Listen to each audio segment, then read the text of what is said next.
Okay, so welcome again. This is the continuation of the previous lecture.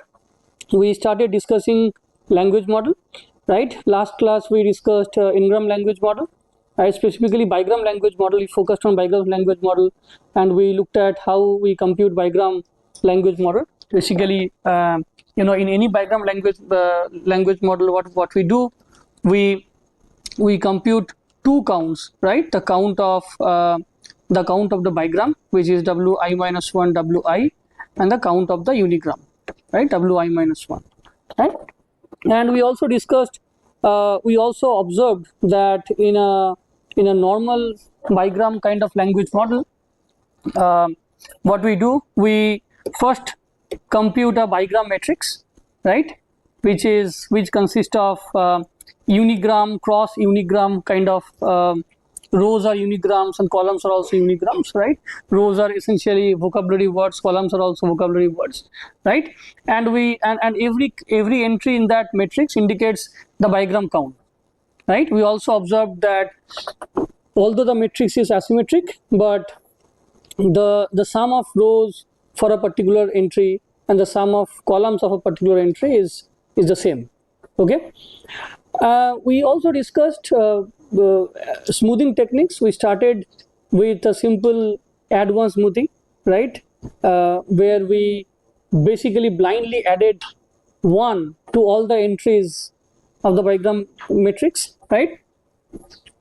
And when we add +1 to all the entries, right, what does it mean? What does it mean? Let's say the earlier count was 2, now the count is 3. Earlier count was 0, now the count is 1.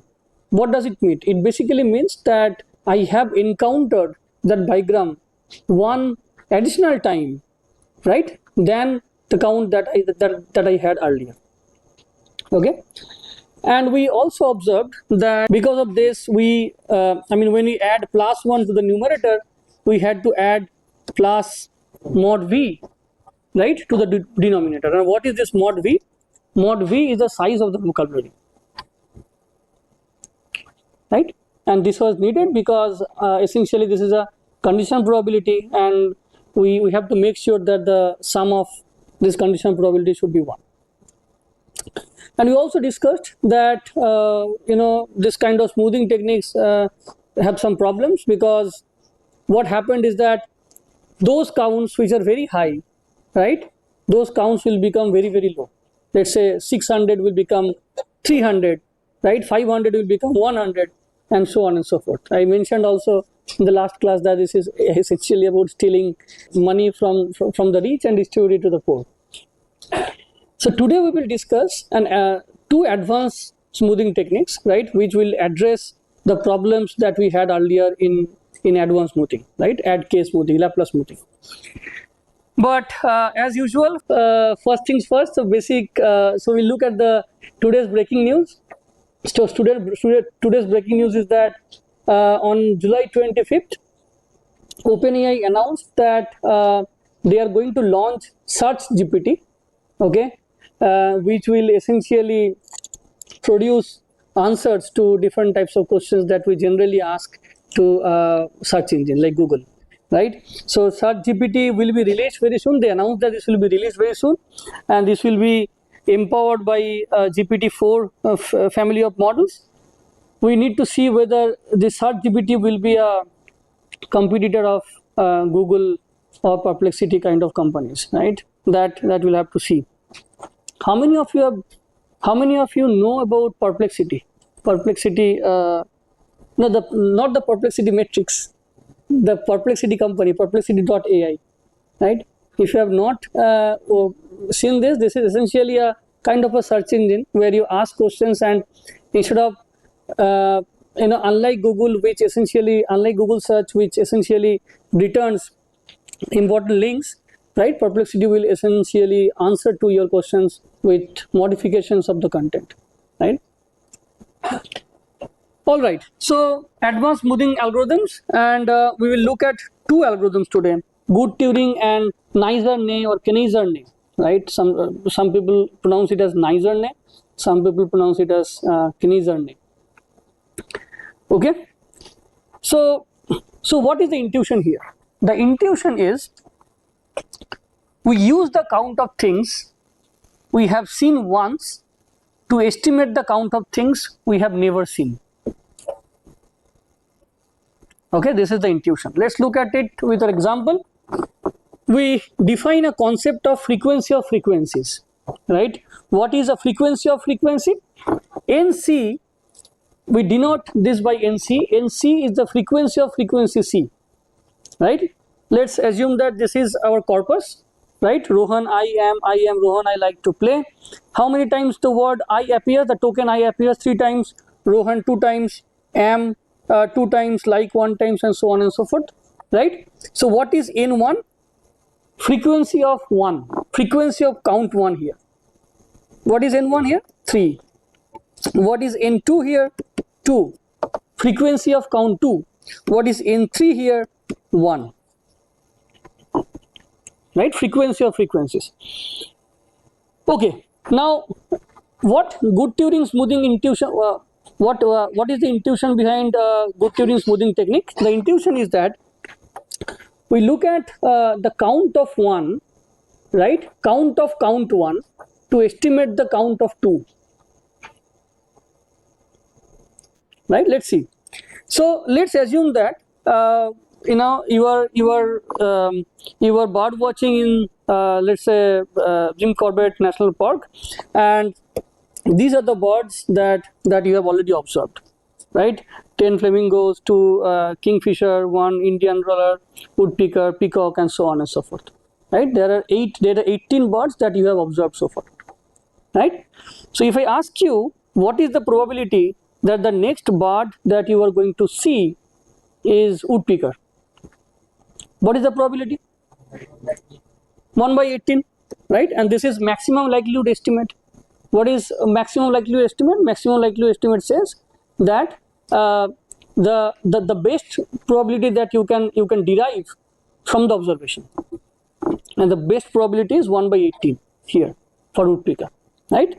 So maximum likelihood estimate for woodpecker is 1 by 18. If I ask you what is the probability that the next bird that you are going to observe is purple heron, say for example, a new species altogether, according to the maximal likelihood estimate, this would be 0 by 18, right? But what good Turing will say, the good Turing estimate will say that in order to estimate the count of 0, I will look at the count of 1, right? So how many count 1 is there? What is N1? 3, right? So to estimate this, I will use N1, right? And based on that, I will measure the probability. So this will be N1 by total birds, 18. So 3 by 18. Okay. So in order to measure the cases where the actual count is 0, I will look at the count of 1 and then measure the probability. So if this is 3 by 18, if I ask you again the same question, what is the probability that the next bird is going to be woodpecker? What will the count? Would that still be 1 by 18? Would that still be 1 by 18? It is not. Why it is not? Because we already subtracted, we already took some probability mass from 1 by 18 in order to compute this 3 by 18. This is no longer be this will no longer be 1 by 18, right? This will be less than 1 by 18, right? What would be the value of the modified count for this? We will basically discuss. Okay, so the good Turing probability says that things with 0 frequency, the probability of those things with 0 frequency is n1 by n, right? So in case of purple heron, as I mentioned, the maximum likelihood estimate says that this is 0, but the good Turing estimate says that this is 3 by 18. For the other cases, this is going to be the modified count. The modified count C star will be C plus 1 times nc plus 1 by nc. So to, let's say, to estimate the case where c equals to 3, for example, I will look at c 3 plus 1 n4 by n3. To estimate the case for c equals to 2, I look at 2 plus 1 n3 by n2. Okay. Now let's look at the probability of woodpecker. So according to the maximum likelihood estimate, this was earlier 1 by 18.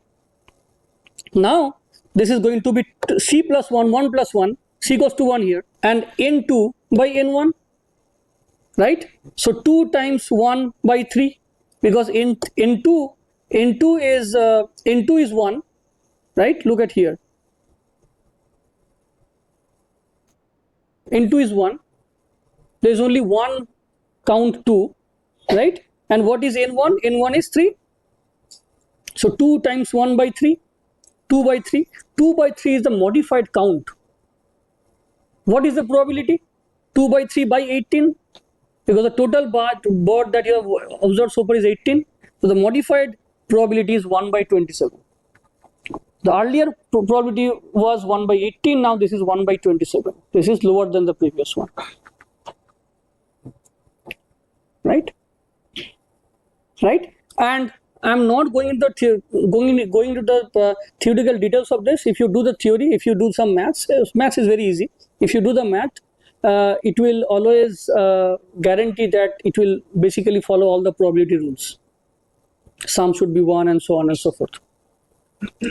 Very simple idea. This is good Turing estimate. So these are the numbers before good Turing estimate. 0 count, 1 count, 2, 3, 4, 5, 6, 7, 8, and these are the modified count after good Turing estimate. So earlier it was 0, now this is some number, some non-negligible number, 0.000270. Earlier it was 1, now this is 0.446. The count which was 2 earlier, now the count is 1.26. The count which was 3 earlier, now this is 2.24. Now look at the difference between these and advanced smoothing, the one that I discussed earlier. Right? Advanced smoothing, after advanced smoothing, we saw that the count, the modified count is very, very different from the original count, right? But if you look at here carefully, this is not very different. After good Turing estimate, the count is not very different from the previous one. But you still make sure that there is no 0. 0 is replaced by some number. Okay, now if you look at this thing very carefully, the numbers very carefully, although we did some tricks, but then if you look at the number very carefully, this is essentially, the modified count is essentially the original count minus 0.75 roughly 0.75, right? The modified count is the original count minus roughly 0.75. Okay, if this is the case, then why can't we just discount an absolute number, let's say 0.75, from the bigram count, and let's see what happens. Okay, why do we need to do all these things? Ultimately, if it is only a discount of 0.75, so why do we need this math? We just discount some constant d from the count, and then we again modify the count. Okay, so this is called the absolute discounting interpolation. In the absolute discounting interpolation, what we do, so c of wi minus 1 wi by c of wi minus 1, this is the actual probability that we are interested in, right? Now I am saying that you discount some factor d from the bigram count, right? Because we observe that this is essentially 0.75. You discount some factor, right? And since this is some sort of interpolation, if you remember interpolation, back of interpolation I mentioned last class, interpolation is what? Let's say if we are looking at bigram probability, interpolation says that you basically come up with something which is a combination of bigram and unigram, right? Here also, now this corresponds to bigram and this corresponds to unigram. What is P of Wi? P of Wi is the probability, unigram probability of Wi. What is Wi? Wi is the second word in the bigram. Wi minus 1, Wi, right? Unigram probability. And we can easily measure the unigram probability from the corpus. How? Let's say unigram probability of book, the word book. We look at all the occurrences of book and you divide it by the total number of tokens, right? And what is this lambda? Lambda is essentially again some sort of hyperparameter, whatever, right, that you can tune, right? Lambda can be a fixed value. Lambda can be a function of the unigram itself. In this case, in this particular formula, here lambda is a function of the unigram itself. And how do we measure this function? We have this held out set, validation set, and we run this thing multiple times and we decide the value of lambda. So, but this is not that easy, right? This is not that easy. The reason is, if you look at the unigram count, this P of Wi, right? Cases like stop words, right? A, I, so let's say pronouns, right? Articles, right? A, the, an, right? You see a lot of unigram counts, right? So therefore, for stop words, frequently occurring words, the unigram count will always be very high. Okay, so in the next method that we are going to discuss, Kneizerne or Neizerne, there what we will see, instead of looking at or instead of measuring the unigram probability, we will measure something called a continuation probability of a unigram. We will measure the continuation probability of a unigram. What is the continuation probability of a unigram? We all understood what is an unigram probability, right? And you also understood the problems of unigram probability. Okay. Now let's say there is a document which is related to the US, right? Where the word Los Angeles, right, appears so many times, many times in the document, right? So then obviously the word Angeles, right, will have high frequency, high unigram count, right? So whenever you essentially sample some number, some word from the unigram distribution, it is highly likely that the word Angeles will be sampled, right? But in this continuation probability, what we will measure? We will measure the number of unique bigrams. Please listen to this very carefully. Number of unique bigrams that this particular unigram completes. Number of unique bigrams that the given unigram which is under consideration completes. Okay, and what is the intuition again? Again, the intuition goes back to the Shannon's guessing game, right? Let's say if I ask you this sequence, my breakfast is incomplete without a cup of dash, right? Without a cup of dash. If you use a unigram count, unigram probability, you will see that the word Angeles has high probability than the word coffee. So, but if you sample Angeles here, if you add here, this is not going to be a correct answer, right? But if you look at it very carefully, the word Angeles, so the Angeles, so this word appears only with the word Los most of the times. So how many unique bigrams it completes? Only one. Whereas the word coffee appears with many other words: hot coffee, cold coffee, regular coffee, morning coffee, breakfast coffee, and so on and so forth. So instead of measuring the unigram count, we will measure something called the continuation probability of a unigram, right? Which says how likely is W to appear as a novel continuation, right? So we will look at all possible all possible wx's, right? All possible wx's which is completed by the word w. So let's say w1, w, w2, w, w3, w, dot, dot, dot, right? W, n, w. So the novel continuation count of the unigram w is essentially n. Okay. So this is the continuation probability of a unigram. Look at the numerator very carefully, right? We are interested in all those bigrams wi minus 1 w whose count is greater than 0, right? And how many such wi's are there, mod of this set? So we are interested in all those wi minus 1 such that count of this is greater than 0. So this, the cardinality of this set will be the numerator, will be the count of novel continuation. What is the denominator? What is the denominator? What do you think? What should be the denominator?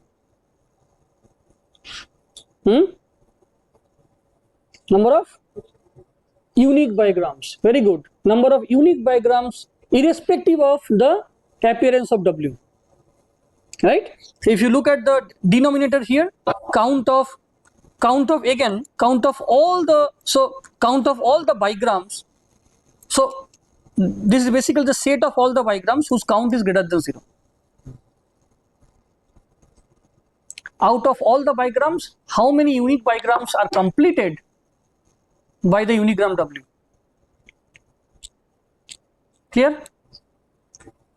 If you do that, the probability of the word Angeles will be lower than the probability of the word coffee. Clear? So this is the idea of Kneser-Ney smoothing. Okay.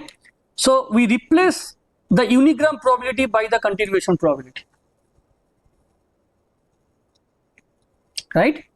And here, if you look at the numerator, what is this? This says max of count minus d. So d is the absolute discount, right? Which was motivated by the previous one, 0.75. So the count minus this absolute discount d, comma 0, because it may happen that the number is negative. The count is, if the count is 0, then 0 minus, let's say d is 0.75, this will be negative. Should not be negative. So max of these two, right, by the count of unigram. Now can somebody tell me how to determine the value of this lambda? Let's say yeah, so in this particular formula, lambda is a function of wi minus 1, right? Remember, this is a probability. Okay, I already discounted something from the first component. I discounted d from the first component, right? So how many discounts have happened so far for a particular wi minus 1? Again, think of the bigram table. Okay, each row is basically wi minus 1 and column is wi, right? Bigram table, wi minus 1 wi. Now for every wi minus 1, we need to make sure that the sum should be 1, right? Now tell me, if I discount minus d, if I discount d from the bigram count, we need to adjust somewhere. We need to adjust this so that the probability should be 1.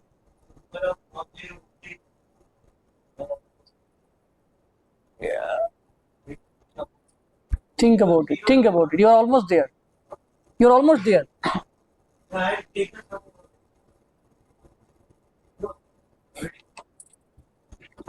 So for which entries this discount is applied? Now think about the row, right? There are some entries which are non-zero. There are some entries which are 0. So this d will only be applied to where?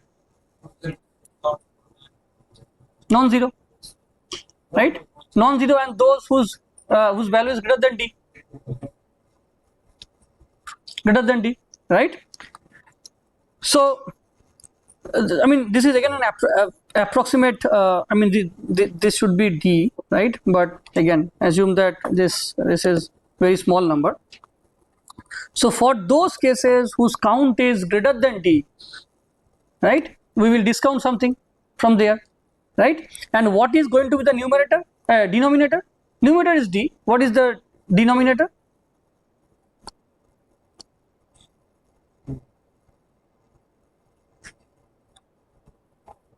Count of? What is this count of I minus 1? Unigram count of previous word in terms of the table. Can you tell me in terms of the row? Huh? The count of basically the sum of values of the row, right? Yeah. Okay, so the numerator would be D times the mod of the set for which this condition is applied by the total count, because this part is discounted and this part is adjusted here. Okay, and if you do the math, you will see that this will always guarantee that this is 1. Okay, now most important part. So this was about smoothing. There are other smoothing techniques also, but generally we follow these 3 smoothing techniques: advanced smoothing, add scale smoothing, Laplace smoothing, and good Turing and Knies-Zerné. The most important part here is how to evaluate a language model. Let's say you have come up with a language model which is a 5-gram language model. My language model is a 3-gram language model, right? How do you know that yours is better than my method? What do you think? What do you think? So the language model, right? When we evaluate a language model, there are 2 ways to evaluate a language model. One is called extrinsic evaluation. The other is intrinsic evaluation. What is extrinsic evaluation? Extrinsic evaluation is also called task-based evaluation.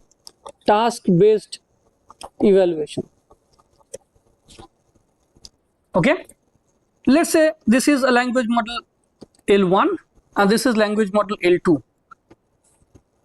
I mentioned in the last lecture that we use this language model for downstream tasks. The task can be machine translation, task can be speech recognition, task can be spelling correction, right?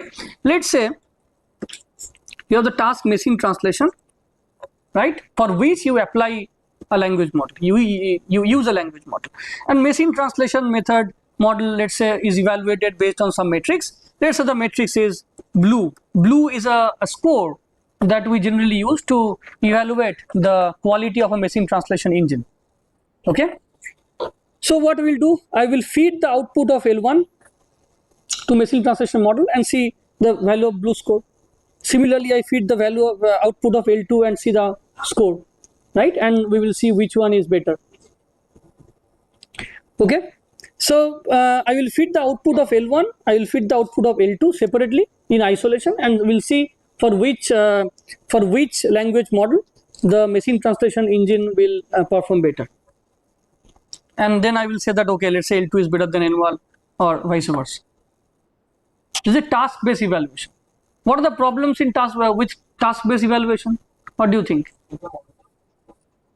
Right. So if the quality of the machine translation model is not good, then you won't be able to essentially assess the actual performance of L1 and L2. What is the second problem? What is the second problem? The second problem is that it is not very clear which task we should choose.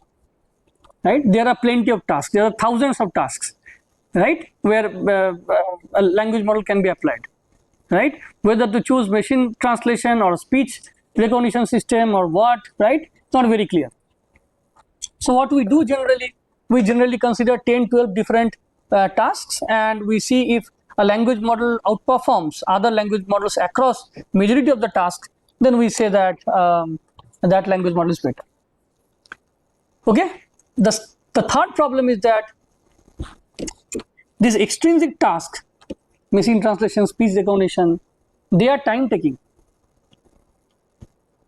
they themselves are time taking, because they, let's say they are neural models, right? So if you had to choose between L1 and L2, you will have you may need to wait for 7 days to see the performance of this downstream task, and then you have to decide which one is better. Let's say you don't have time, right? You have to choose very quickly among L1 and L2, right? You can't use this kind of models, this kind of frameworks, right? So we'll have to have some ways to intrinsically or implicitly measure the quality of a language model. Okay, so right, and for that what we use a metric called perplexity. Okay, again the motivation behind perplexity comes from the Shannon's guessing game, character guessing game, word guessing game. Okay, if I ask you this sentence, I always order pizza with cheese and dash, what would be the answer? Mushroom, maybe cheese and mushroom, or cheese with and what, corn, right? Something like that, right? I mean the set of vocabulary from where you choose the answer would be limited, maybe 5 words or 10 words or 15 words, not more than that. But if I ask you, I wrote a dash, right, you see that the size of the vocabulary would be much longer. What does it mean? It means if I give you more context, then the language model should be able to predict things very easily. It is all about guessing game.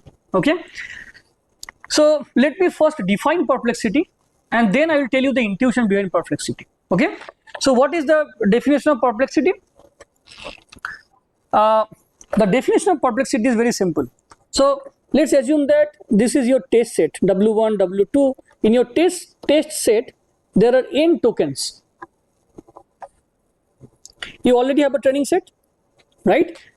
Based on the training set, you already you have already come up with a language model. You have already developed a language model. Let's say language model L1, language model L2, right? Now you are given a test set which consists of these tokens, sequence of sentences, right? Complete, incomplete sentences. What I do, I measure the probability of this sequence of sentences based on L1 separately and based on L2 separately, right? Now based on the probability, I will define this matrix called perplexity. What is perplexity? Perplexity is denoted by PP of a sequence of tokens 1 to n is 1 by nth root of P of W1, W2 ... Wn.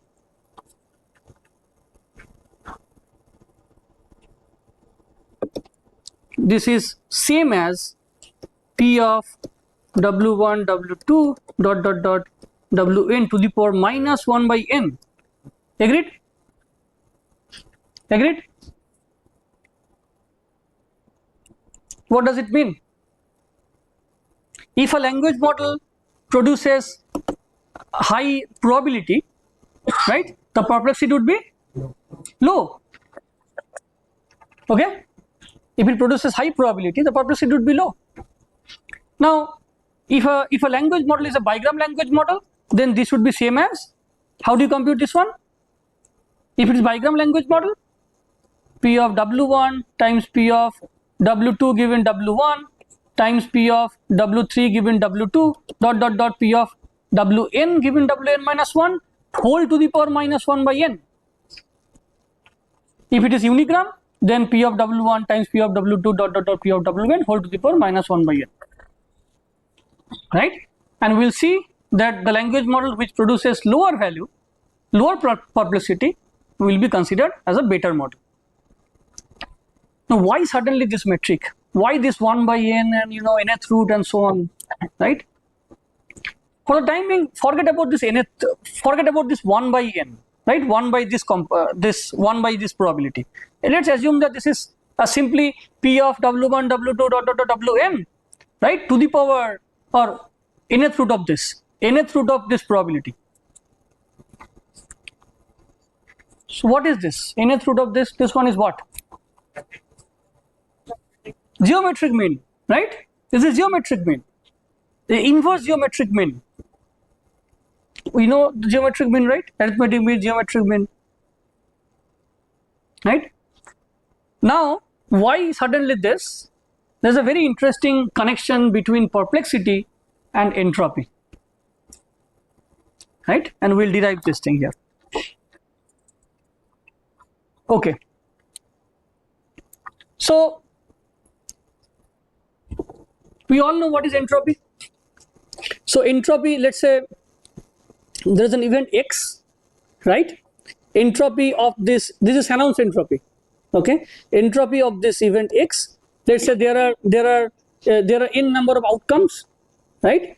And each outcome has certain probability, right? So this is essentially sum of pi or whatever pxi log of pxi minus.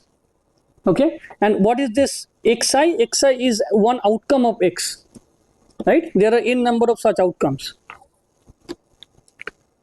Okay, now if the outcome is uniform, right? Let's say there are n trials, and let's say there are c possible outcomes, and each outcome appears equal number of times, c by n or n by c, right? Versus if the outcome is biased, whose entropy would be high? Entropy is a measure of randomness, right? Whose entropy would be high?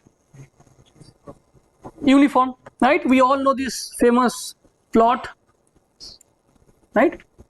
This is P and this is H. When the probability is same for all the outcomes, the entropy is maximum, right? All right. So we all know entropy. Now we will now for a sentence, for a language, specifically for a language. A language is a language essentially is denoted by a sentence, right, or a sequence of tokens, right? So how do we measure the entropy of a sequence of tokens?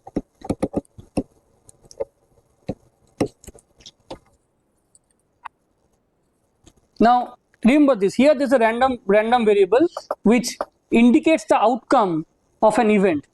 Now here, what is the random variable?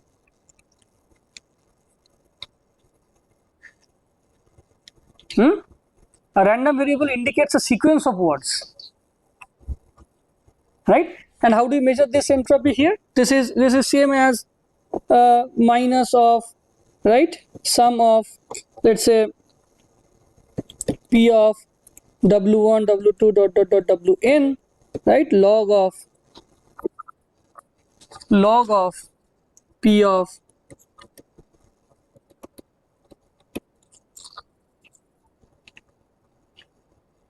right, and this is for all such sequence of words which belongs to the language L, isn't it? You all agree with this equation, right? Now what we define entropy rate. Why we define entropy rate? Because this is an entropy of a sequence. We need to define an entropy of a word, of a token, right? So we define something called entropy rate or per word entropy, right? What is entropy rate or per word entropy? This is basically 1 by n of this h. Why? Because there are n words. This is the total entropy. Per word entropy is 1 by n of this. Simple, right? So this will be minus 1 by n summation of P log P. Okay, this is entropy rate. Now think about it.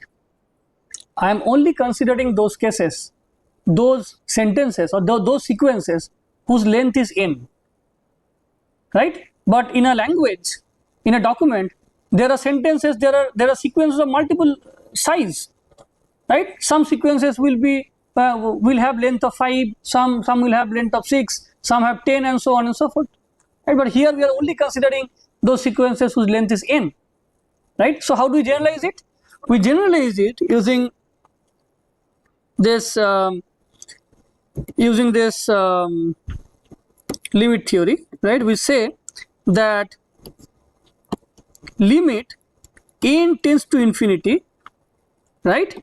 1 by n p of this log p of this.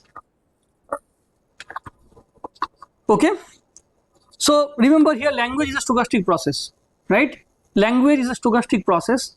What's the stochastic process? It generates tokens. So language generates tokens based on some distribution, right? And the distribution is something which we do not know. And P is a distribution that we do not know. Okay. Okay. So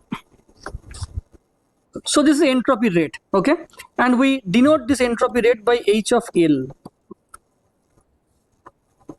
Now H of L is this one.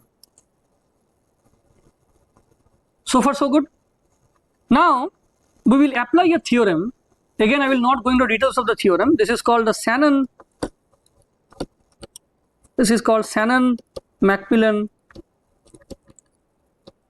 Shannon-Macmillan Bremen theorem. Okay, the Shannon-Macmillan Bremen theorem says if the stochastic process is regular. What is the regular stochastic process? It should be stationary and ergodic. Again, I will not go into details of this, right? If a process is a regular process, right, I can approximate this. I don't need I don't need a lot of sentences, right? I need a sentence whose length is significantly large. I don't need to basically take the sum over all sentences. I can approximate it by a sentence whose length is significantly large, meaning it can be approximated to limit n tends to infinity log of, right, log of w1 w2 dot wn, and again this p is also here. What I did, I just removed the summation. I only removed the summation because the summation says that let us consider all the sentences, right, of different lengths and so on and so forth. Now using this theorem, I said no, I will not consider all the sentences. I'll consider only that sentence, only one sentence whose length is significantly long.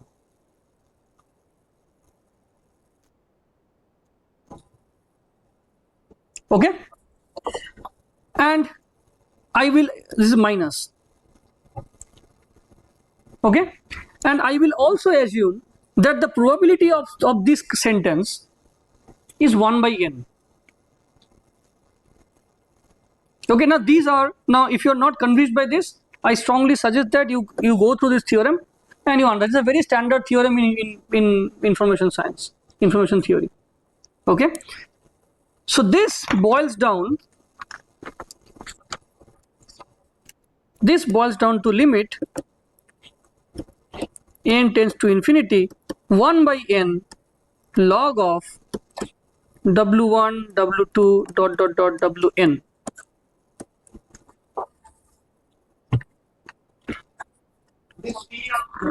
Huh?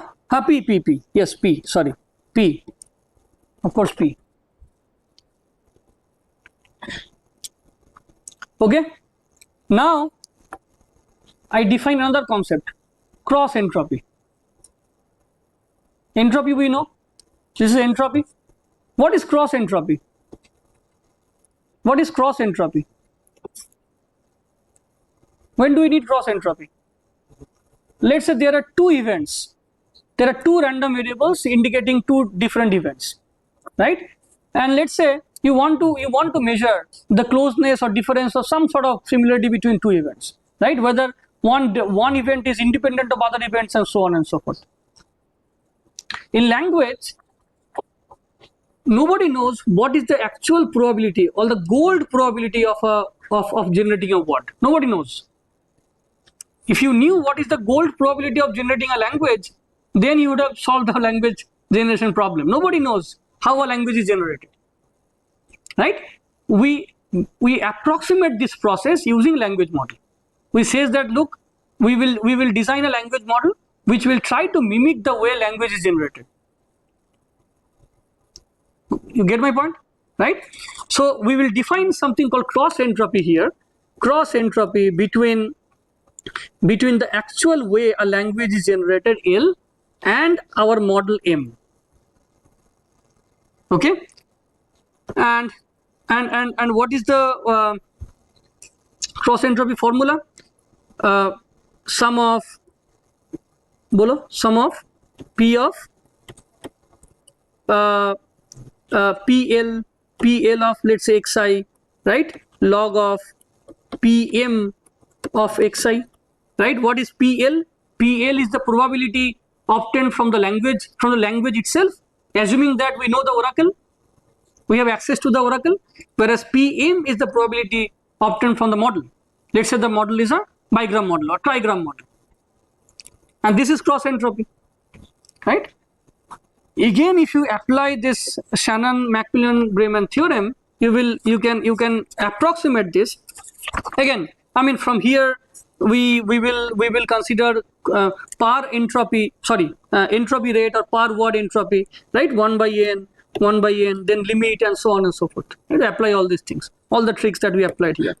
So if we apply this formula, if we apply the theorem again, this theorem says that the cross entropy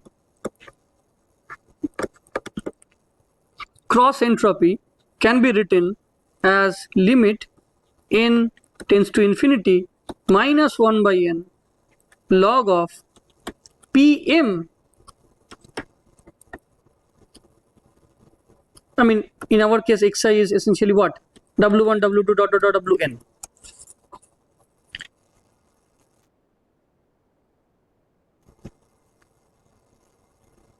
Okay.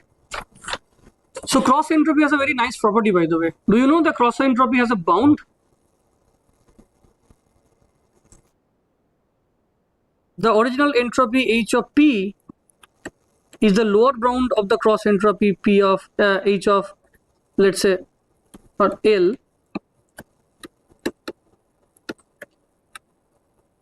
And you can prove this very easily. Can you prove this? Can you prove this theorem?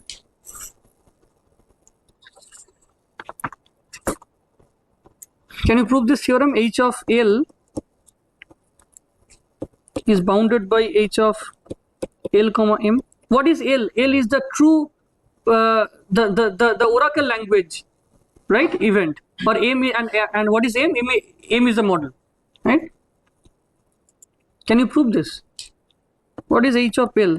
H of L is, let's say, minus, right, log of Pi, right? If you replace Pi by Mi times Mi, right?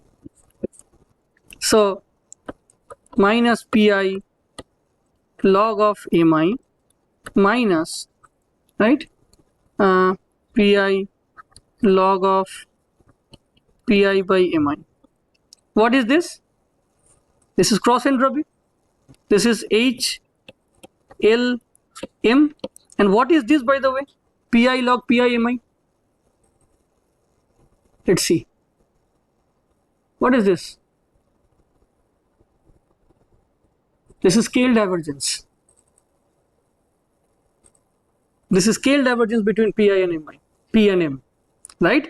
So H of L is essentially H of L M minus scale divergence of L and M. So it means that h of L is less than equals to this. Now let's try to understand, at least intuitively try to understand this equation, right? What it says?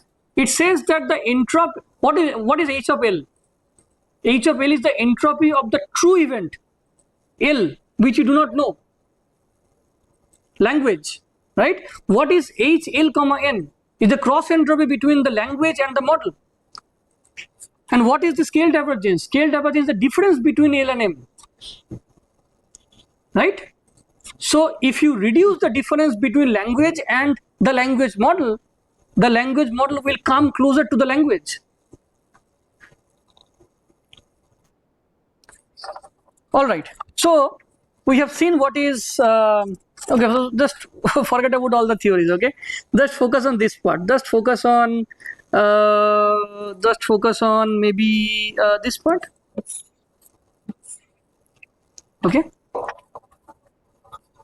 Okay, and again, to simplify this, you ignore the limit, because when you consider only one sentence whose length is infinite, we can ignore the limit also, right? Only this part is there, 1 by 1 minus 1 by n log of p, right? Now my claim is perplexity pp is 2 to the power entropy. This is my claim. Okay. Now let's see. We know the formula of perplexity already. We have seen the formula of perplexity. Now what is this h? H we have seen. This is minus 1 by n log of p of w1 w2 dot dot dot wn. Right. So you move this to the power of probability. Okay. Then this log and 2 will vanish because it's the power of 2. Base is 2. So this is going to be p of w1 w2 dot dot wn to the power minus 1 by n. Right? Now pause and ponder. Think about it. What is entropy? Entropy, intuitively entropy says the average number of bits required to encode an information. Right? Log of what is log of 1 by pi? What is minus log of pi? What is minus log of pi? Number of bits required, minimum number of bits required to encode. Pi log of pi is what? Minus pi log of pi is what? Expected number of bits required, because pi is essentially the probability of that outcome. Right? So entropy says that what is the expected number of bits required to encode an information. Number of bits. What is 2 to the power number of bits indicating? Let's say the number of bits is 3. What is 2 to the power 3? Number of possible cases, number of possible words that you can generate with 3 bits. Right? So entropy says then what, so the perplexity is what is the number of possible words that you can generate. Okay. Now assume that you have a sequence of tokens and you want to estimate what is going to be the next word. If a language model's entropy is high, if the language model's entropy is high, so 2 to the power that will also be very high. That means there are lots of possible candidates that can come there. If a language model's entropy is low, that means your possible set of words is also low. That means you are more uncertain, you are more certain about the next token. Clear? Okay. So someone can say that why do we need perplexity? I can use entropy. I can use entropy as a measure for evaluation. But entropy and perplexity are proportional, right? If I use entropy as a measure for evaluation, it doesn't make much sense. Intuitively, if I say that okay, the average number of bits is 3 for this language model, what does it mean? Versus if I say that for this language model, this language model can generate 8 possible tokens for the next word, versus this language model can generate 3 possible tokens for the next word. This makes more sense. you can say that, okay, next the second language model is better than the first language model, because the second language model is more certain. Clear? So this is the beauty of perplexity. Let's look at some of the problems of statistical language model. We discussed n-gram models, we discussed smoothing techniques, we discussed evaluation measures, right? So n-gram models, the major problem is this fixed window size, because I have to choose the window, and based on that I have to measure the count and so on. What would be the size of the window is not very clear. The second problem is that as the number of bigrams increases, this matrix size will increase, right? Even if you do a lot of smoothing, you will still see that there are lots of small values, zero counts, and so on and so forth. It is very bad in handling out of vocabulary words, OOV.